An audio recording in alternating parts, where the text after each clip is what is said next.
Imagine कीजिए साल 2050, आपको कोई बीमारी हुई है तो आपका ऑपरेशन या सर्जरी होनी है।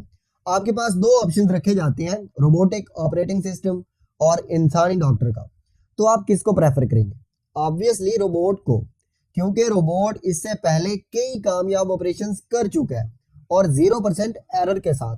तो आप किसी भी इंसानी डॉक्टर का रिस्क क्यों लेंगे? इमेजिन कीजिए कि आपको अखबार पढ़ने की ज़रूरत नहीं है, आपका एआई असिस्टेंट रोज़ाना की खबरें और अहम वाक़यात आपको बता रहा है। आपके सारे काम रोज़ाना के ऑटोमेटिक हो रहे हैं और गाड़ियां हवाओं में उड़ रही हैं, ड्राइवरलेस गाड़ियां, हर तरफ बस काम ऑटोमेटिक चल रहा है मशीनों के साथ। आप दोस्तों परेशान ना हो, एआई के सारी कंफ्यूजन्स आपकी इस वीडियो के अंदर क्लियर हो जाएंगी।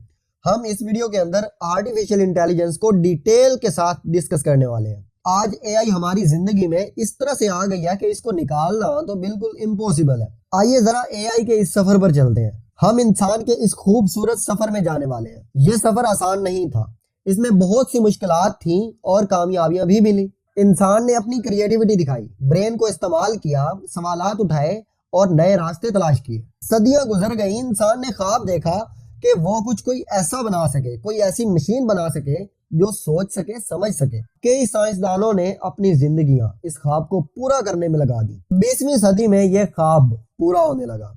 कंप्यूटर साइंस ने तरक्की की, इंफॉर्मेशन की दुनिया में इनकलाब आया। उसके बाद एआई के कदम उठाए गए। मशीन लर्निंग, डीप लर्निंग और कई एआई टेक्नोलॉजीज ने इनकलाब बर्पा कर दिया। अब मशीन सिर्फ आपका ऑर्डर फॉलो नहीं कर रही थी, बल्कि मशीन समझ रही थी, सोच रही थी और कुछ नया कर रही थी। ऑन द अदर हैंड सवालात भी उठे, क्योंकि एआई आई तो कई सवालात इंसान के दिमाग में आए कि जैसा कि ये इंसान के लिए अच्छी है या नहीं, क्या ये इंसानों को रिप्लेस कर देगी और क्या इंसान इसका सही इस्तेमाल करेगा या गलत। इन सवालात को दोस्तों हम अगली वीडियो में कवर करेंगे, लेकिन आज की वीडियो सिर्फ और सिर्फ एआई पर है।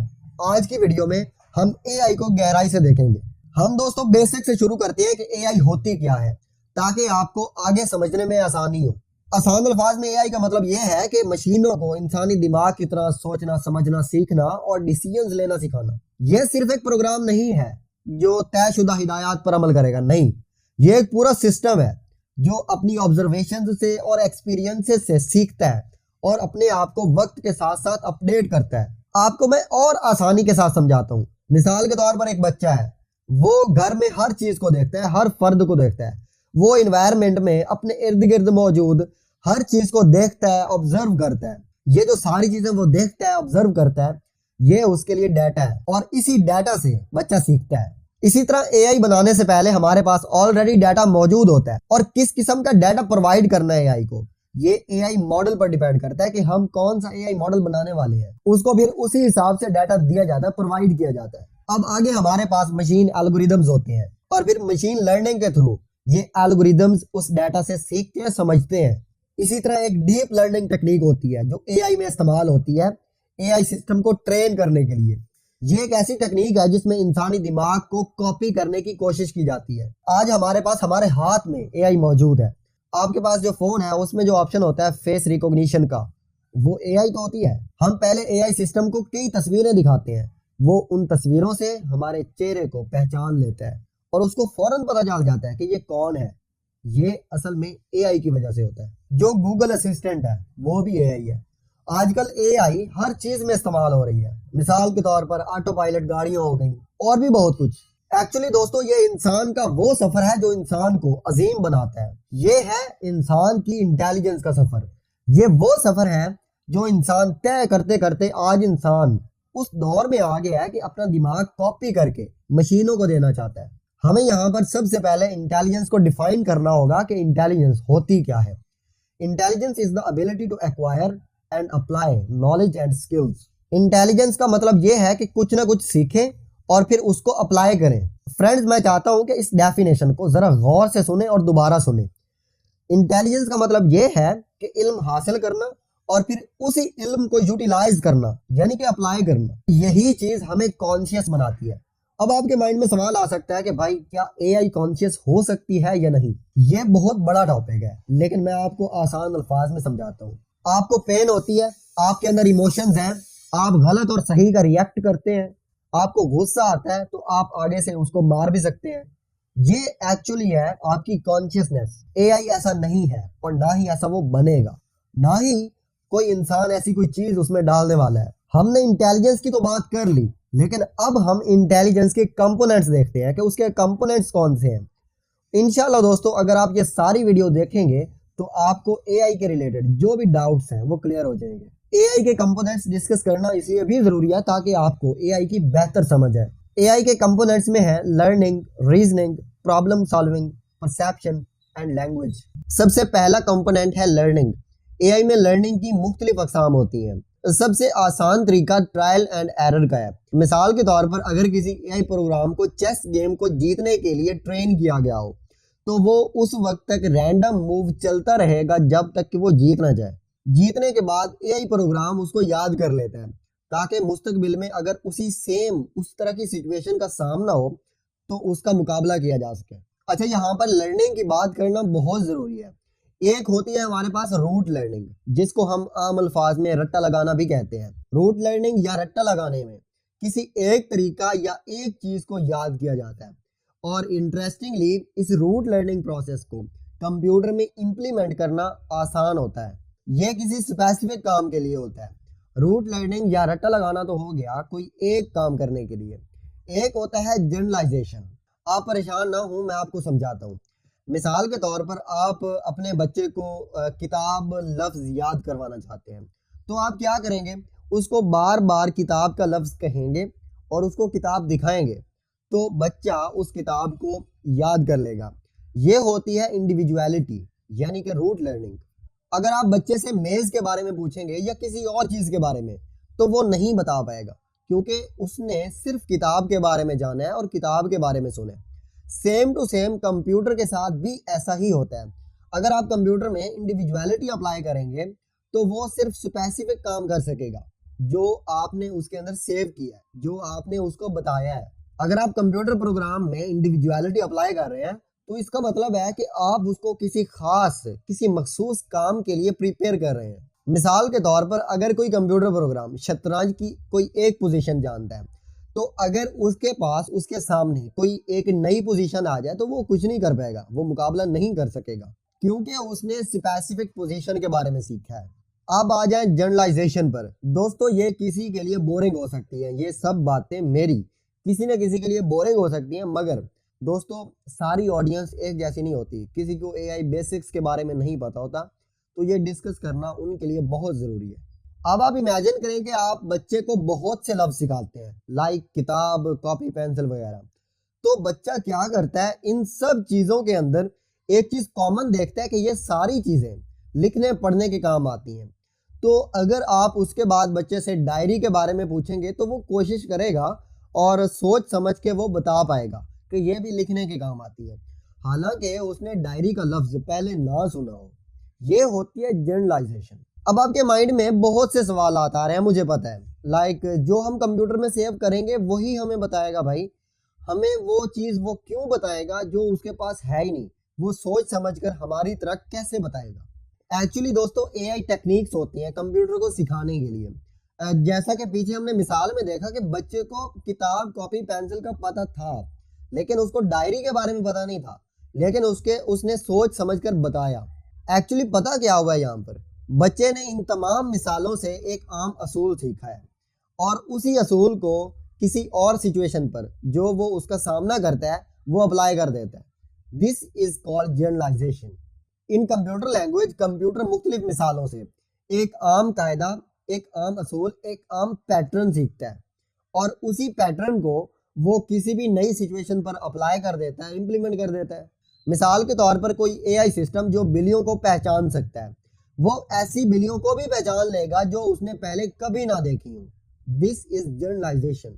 ये था इंटेलिजेंस का पहला कंपोनेंट जो हमने डिस्कस कर लिया। अब अगला कंपोनेंट है रीजनिंग। रीजनिंग का मतलब ये होता है इन सिंपल वर्ड्स के सोच समझकर जवाब देना, मतलब कि अवेलेबल डाटा की बुनियाद पर नए रिजल्ट्स निकालना। रीजनिंग कंपोनेंट की मजीद आगे दो अकसाम है, इंडक्टिव रीजनिंग और डिडक्टिव रीजनिंग। सबसे पहला है डिडक्टिव रीजनिंग। ये वो तरीका है जिसमें कॉमन लॉज से रिजल्ट्स निकाले जाते हैं, जो लॉज ऑलरेडी हमारे पास मौजूद हो। मिसाल के तौर पर तमाम इंसान फानी है, तो हम ये नतीजा अखज़ कर सकते हैं कि अली भी फ़ानी है। This is called deductive reasoning. और डिडक्टिव रीजनिंग में इब्तदाई मालूमात अगर दुरुस्त हो तो नतीजा भी बिल्कुल ठीक निकलेगा। सेकंड नंबर पर है इंडक्टिव रीजनिंग। इसको दोस्तों आपने कान खोल कर सुनना है, ये बहुत इंपॉर्टेंट कॉन्सेप्ट है। इंडक्टिव रीजनिंग एक ऐसा तरीका होता है जिसमें हम खास मिसालों से एक आम असूल अखज़ करते हैं। मिसाल के तौर पर हमने कई बार देखा, कई बार ऑब्जर्व किया कि कोई भी चीज जब हम ऊपर से छोड़ते हैं तो वो नीचे गिरती है। तो इससे हम इन सारी मिसालों से, इन सारी ऑब्जर्वेशन से हम एक नतीजा अखज़ करेंगे कि जो भी हम चीज छोड़ते हैं वो नीचे गिरती है। साइंस इंडक्टिव रीजनिंग को फॉलो करती है। साइंसदान मुख्तलिफ तजर्बात से, मुख्तलिफ ऑब्जर्वेशन से एक आम असूल लेते हैं। This is called inductive reasoning. हमने कहा था कि डिडक्टिव रीजनिंग में अगर इब्तदाई मालूमात दुरुस्त होंगी तो रिजल्ट ऑब्वियसली ठीक निकलेगा, लेकिन इंडक्टिव रीजनिंग में ऐसा नहीं है। अगर आपकी इब्तदाई मालूमात दुरुस्त भी हो तो रिजल्ट का नहीं पता, वो गलत भी हो सकता है। शायद कोई ऐसी चीज भी हो जो हम छोड़ें वो नीचे ना गिरे। ये मजाक लगता है आपको, हमें मजाक लगता है अब, क्योंकि ये अब असूल बन चुका है। अब हमें ग्रेविटी का पता है, हमें ग्रेविटी की वजह से पता है कि जो भी चीज हम ऊपर से छोड़ेंगे वो ऑब्वियसली नीचे ही गिरेगी। लेकिन इमेजिन कीजिए दोस्तों कि जब ग्रेविटी का पता नहीं था साइंसदानों को, साइंसदान यही कहते होंगे ना कि शायद कोई ऐसी चीज भी हो जो नीचे ना गिरे। लेकिन जब सारी ऑब्जर्वेशन से, सारे एक्सपेरिमेंट्स से साइंस ने एक असूल अखज़ कर लिया कि ग्रेविटी की वजह से सारी चीजें नीचे गिरती हैं, तो उसके बाद सारा कॉन्सेप्ट क्लियर हो गया, सारी कंफ्यूजन दूर हो गई। यह साइंस में बहुत इस्तेमाल होता है। साइंसदान इंडक्टिव रीजनिंग से बहुत से असूल बनाते हैं, बहुत से कवानीन बनाते हैं। एआई में मशीन लर्निंग इंडक्टिव रीजनिंग पर बेस्ड है। मशीन लर्निंग एक ऐसा तरीका होता है जिसमें एआई सिस्टम को हम डाटा प्रोवाइड करते हैं तो वो उस डाटा से ऑटोमेटिकली सीखता है, कवानीन सीखता है और पैटर्न सीखता है। इंटेलिजेंस के हमने दो कंपोनेंट्स देख लिए, लर्निंग और रीजनिंग।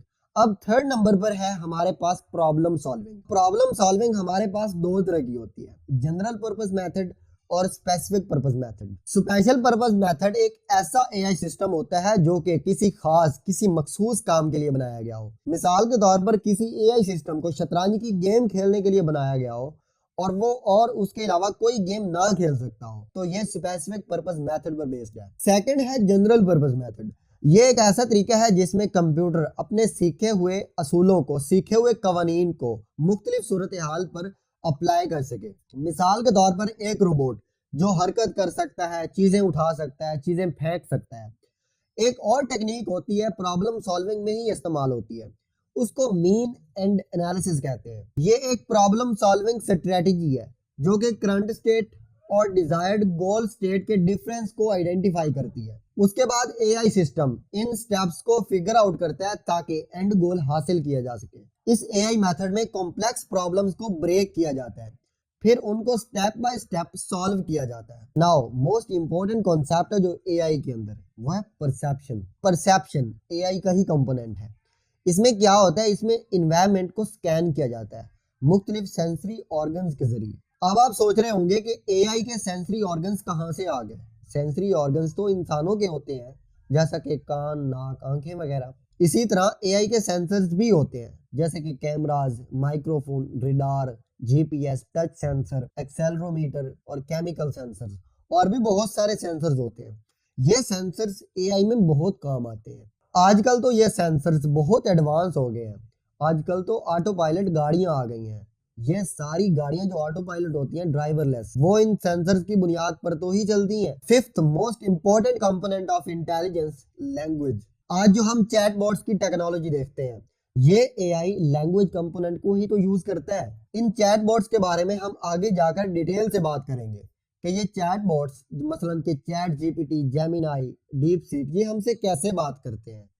अभी मैं आपको जस्ट इसका बेसिक बता रहा हूँ। अभी तक हमने एआई के 5 कंपोनेंट्स को डिस्कस किया, जिसमें learning, reasoning, problem solving, perception and language.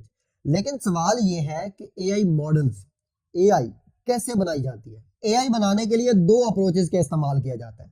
एक होती है सिंबॉलिक अप्रोच, जिसको हम टॉप डाउन अप्रोच भी कहते हैं, और दूसरी होती है कनेक्शनिस्ट, जिसको हम बॉटम अप अप्रोच भी कहते हैं। सबसे पहले है टॉप डाउन अप्रोच। ये एक ऐसा तरीका होता है जिसमें इंसानी दिमाग को देखे बगैर कंप्यूटर को ज़हीन बनाने की कोशिश की जाती है। और दूसरा है बॉटम अप अप्रोच।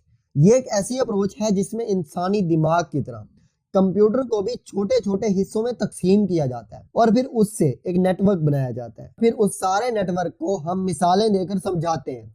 इस नेटवर्क में हम सिर्फ दिखाते हैं, वो सीख ऑटोमेटिकली जाता है। वैसे ये दोनों तरीके, ये दोनों अप्रोचेस इस्तेमाल की जाती हैं एआई बनाने के लिए, लेकिन ये दोनों तरीके बहुत ही मुश्किल है। अब आपके माइंड में सवाल आ सकता है कि इन दोनों अप्रोचेस में से कौन सी अप्रोच ठीक है, कौन सी ज्यादा बेहतर है। तो ये डिपेंड करता है कि कौन सी वाली रियल वर्ल्ड में अप्लाई हो सकती है। सिंबॉलिक अप्रोच अक्सर रियल वर्ल्ड में आकर फेल हो जाती है, कंप्लीटली नहीं बट मोस्टली ये फेल हो जाती है। और जहां तक बात है कनेक्शनिस्ट अप्रोच की, तो वो अभी तक इतनी अपडेट नहीं हुई है। कनेक्शनिस्ट एआई अभी तक इतनी अपडेट क्यों नहीं हुई, ये भी आपके माइंड में सवाल आ सकता है। तो कनेक्शनिस्ट एआई का मतलब आसान अल्फाज में, इन सिंपल वर्ड्स ये है कि इंसानी दिमाग को कॉपी करना। और इंसानी दिमाग को कॉपी करना कितना मुश्किल है मैं अभी आपको समझाता हूँ। ये कीड़ा देखिए, नेमाटोड, इसका साइज है 1 mm और इस कीड़े का नाम है साइनोरहेप्टाइटिस एलिगेन। इस कीड़े के तकरीबन 300 न्यूरॉन्स हैं और ये 300 न्यूरॉन्स सब के सब नाउन है। ये नाउन होने के बावजूद भी साइंसदान इसके दिमाग की कॉपी नहीं कर सके। कुछ लोग यहाँ पर कह सकते हैं कि कीड़े का दिमाग नहीं होता, भाई मैं समझाने के लिए बता रहा हूँ। बाकी कीड़े में नर्वस सिस्टम होता है। जहाँ एक छोटे से कीड़े की जिसमें सिर्फ 300 न्यूरॉन्स है उसकी कॉपी नहीं हो सकी, तो फिर भाई इंसान का दिमाग तो बहुत कॉम्प्लेक्स है। इंसान के दिमाग में 86 अरब न्यूरॉन्स हैं और इसको कॉपी करना बहुत ही मुश्किल काम है। अब आपके माइंड में सवाल आ सकता है कि भाई इंसान के दिमाग को कॉपी करना ही क्यों जरूरी है, जबकि मशीनें इंसान से बेहतर, इंसान से स्पीडली काम कर सकती हैं, तो इंसान के दिमाग को क्यों कॉपी करना है हमने। हालांकि ये सवाल बहुत बचगाना है और अजीब है। खैर उसकी वजह पता क्या है, ये खुद से एक बहुत बड़ा टॉपिक है, लेकिन मैं आपको शॉर्टली बताऊंगा। इन शॉर्ट, इंसानी दिमाग से बढ़कर कोई भी इंफॉर्मेशन प्रोसेसिंग सिस्टम इससे एफिशिएंट नहीं है। अब इमेजिन कीजिए कि उसी इंसान के शऊर का सफर था जिसने आग पर काबू पाया और आज वही इंसान अपने दिमाग को कॉपी करके मशीनों को देना चाहता है। आप खुद सोचिए कि इसी दिमाग ने इंसान को इस जमीन पर डोमिनेट किया। इंसान ने बड़े बड़े जानवरों का मुकाबला किया, तो आज हमारे पास इस दिमाग से बढ़कर और क्या हो सकता है। इंसान के दिमाग में न्यूरॉन्स का एक ऐसा जाल है जो साइंसदान आज तक उसको कंप्लीटली नहीं जान सके। ये कीड़ा इंसान को क्यों है इंसानी दिमाग को कॉपी करने का, इसके क्या मकासद हो सकते हैं। इसके 3 बड़े मकासद हैं। AGI, artificial general intelligence, applied AI और कॉग्निटिव एआई। सबसे पहला है एजीआई, आर्टिफिशियल जनरल इंटेलिजेंस। इसको स्ट्रॉन्ग, मजबूत एआई भी कहते हैं। इसका मकसद ऐसी मशीनें बनाना है, ऐसी मशीनें प्रिपेयर करना है जो सेम टू सेम इंसानों की तरह सोच सके। मतलब कि किसी भी एतबार से इंसानों से कम ना हो, हर वो काम कर सके जो इंसान कर सकता है अपनी जिहानत से, और वो मशीनें भी इंसानों की इंटेलिजेंस से वो काम कर सके। एजीआई अभी तक अचीव नहीं हुई है। हालांकि हमारे पास आजकल बहुत अच्छे अपडेट लैंग्वेज मॉडल्स आ गए हैं, लेकिन एजीआई अभी तक अचीव नहीं हुई है। और दूसरे नंबर पर है अप्लाइड एआई। इसको काफी हद तक कामयाबी मिली है। आजकल जो हम ट्रेडिंग एप्स या एजुकेशनल एप्स या किसी भी इदारे का ऑनलाइन सिस्टम या उनकी एप्स देखते हैं, तो वो अप्लाइड एआई की वजह से होता है। इंसान के दिमाग को कॉपी करने का तीसरा मकसद है कॉग्निटिव एआई। कॉग्निटिव एआई एक ऐसी एआई होती है जिसमें कंप्यूटर को ये जांचने के लिए इस्तेमाल किया जाता है कि इंसानी दिमाग कैसे काम करता है। मतलब कि इंसानी थॉट प्रोसेस को कॉपी करने का ये तरीका है, कोशिश की जाती है। अब आपके माइंड में सवाल आ रहा होगा कि इंसान ने इस अमल में कितनी कामयाबी हासिल की है, इंसानी दिमाग को कॉपी करने में, और टेक्नोलॉजिकल एडवांसमेंट की स्पीड कितनी है। मूर्स लॉ के मुताबिक हर 2 साल के बाद माइक्रोचिप पर ट्रांजिस्टर की तादाद डबल हो जाती है। मतलब कि 18 महीनों में कंप्यूटिंग पावर डबल हो रही है, और ये सच साबित हो रहा है। शुरू के चैटबॉट्स एलाइजा 50 किलोबाइट्स के अंदर आते थे, लेकिन जो आपके चैटबॉट्स हैं, जो चैट जीपीटी है, इसको 45 टेराबाइट्स टेक्स्ट में तरतीब दी गई थी। इसका मतलब शुरू के चैटबॉट्स में जखीरा करने की गुंजाइश कम थी, इस वजह से वो आंसर्स भी महदूद दे सकते थे। लेकिन जो आज के चैटबॉट्स हैं वो तो बहुत ज्यादा अपडेट हो गए हैं। आजकल तो हमारे पास बहुत बड़े बड़े डाटा सेट्स हैं तो जैसा कि आजकल हम चैट जीपीटी, डीप सीक या जेमिनी देखते हैं, तो वो इसी वजह से हुए हैं अपडेट कि आजकल हमारे पास कंप्यूटिंग पावर एक तो बहुत ज्यादा है और दूसरा हमारे पास बहुत बड़े डाटा सेट्स हैं। एआई में ट्रांजिस्टर कितना इंपॉर्टेंट होता है, इस पर दोस्तों एक अलग वीडियो बन सकती है, लेकिन यहाँ पर मैं जस्ट आपको ये बता दूं कि जब हम किसी भी चैटबॉट से सवाल करते हैं तो वो कितनी स्पीड के साथ उसका आंसर करता है, कितनी देर के बाद, वो उसकी कंप्यूटिंग पावर होती है जो कि ट्रांजिस्टर से आती है। अब हम मशीन लर्निंग को देखते हैं। मशीन लर्निंग को डिस्कस करना इसलिए जरूरी है ताकि हमें पता हो कि एआई कैसे काम करती है। मशीन लर्निंग का मैंने आपको शुरू में बताया था कि ये इंसानी दिमाग को कॉपी करने का एक तरीका है। यहाँ पर न्यूरल नेटवर्क्स को समझना बहुत जरूरी है। इंसानी दिमाग कुदरत का एक शाहकार जो आज भी इंसानों को हैरान किए हुए है। यह सिर्फ एक पार्ट नहीं है, ये पूरी कायनात है जो हमारे एहसासात, यादाश्त, हमारे अफ़आल को कंट्रोल किए हुए है। हमारे दिमाग में तकरीबन 86 अरब न्यूरॉन्स हैं, 86 बिलियन। ये बहुत बड़ा नंबर है। ये न्यूरॉन्स दिमाग के सेल्स होते हैं जो एक दूसरे के साथ लिंक्ड होते हैं और मालूमात का तबादला करते हैं। ये न्यूरॉन्स जाल की तरह फैले हुए हैं और हर न्यूरॉन दूसरे हजारों न्यूरॉन्स के साथ अटैच होता है, उनके साथ लिंक होता है। यही राब्ता हमारे सोचने, समझने और याद करने की बुनियाद है। हर न्यूरॉन इलेक्ट्रिक करंट पैदा करता है, इसको आप सिग्नल या मैसेज भी कह सकते हैं। ये इलेक्ट्रिक करंट एक न्यूरॉन से दूसरे न्यूरॉन की तरफ जाता है। ये ले जाने का काम एक केमिकल मैसेंजर करता है जिसको न्यूरोट्रांसमीटर कहते हैं। जब कोई न्यूरॉन दूसरे न्यूरॉन तक जाता है तो मालूमात का तबादला होता है। ये काम दोस्तों इतना तेज होता है, इतना स्पीडली होता है कि हम पलक झपकते ही हजारों मालूमात को प्रोसेस कर लेते हैं। हमारा ब्रेन लचकदार है, ये वक्त के साथ साथ बदलता रहता है, नए राब्ते बनाता है और पुराने राब्तों को मजबूत करता है। हम जब भी कोई चीज सीखते हैं तो नए न्यूरॉन्स के दरमियान राब्ता बनते हैं। जितना ज्यादा हम उसके बारे में सोचते हैं वो उतना ही ज्यादा हमारे दिमाग में सेव हो जाता है। इसलिए कहते हैं प्रैक्टिस मेक्स परफेक्ट। हम चीजों को देखते हैं, ऑब्जर्व करते हैं, सीखते हैं। मशीन लर्निंग भी इसी तरह से है, इंसानी दिमाग की तरह। हम उसको डाटा देते हैं और वो डाटा से सीखता है। मशीन भी इंसानी दिमाग की तरह पैटर्न पहचानने और एसोसिएशन बनाने की कोशिश करती है। हम जैसे गलती करते हैं तो हमें सजा होती है और कोई अच्छा काम करे तो हमें इनाम मिलता है। इंटरेस्टिंगली कंप्यूटर्स को भी, एआई को भी फीडबैक दिया जाता है। वो इस फीडबैक से सीखते हैं और अपने रिजल्ट्स को मजीद बेहतर करते हैं। क्या कमाल का ऑर्गन है इंसान का दिमाग।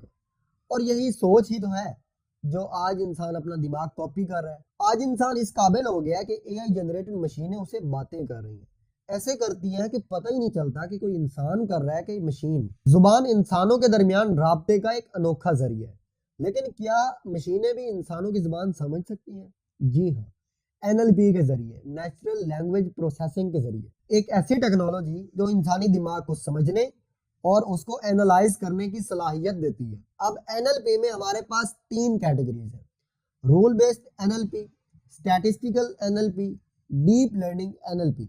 रूल बेस्ड एनएलपी पुरानी अप्रोच है।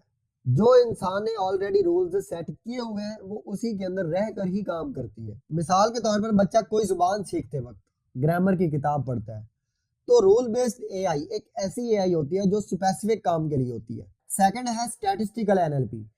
इसमें कंप्यूटर को बहुत सारे जुमले दिखाए जाते हैं और फिर उससे कहा जाता है कि आप खुद ही अल्फाज के मीनिंग्स तलाश करें और खुद ही फिर उसके जुमले बनाएं।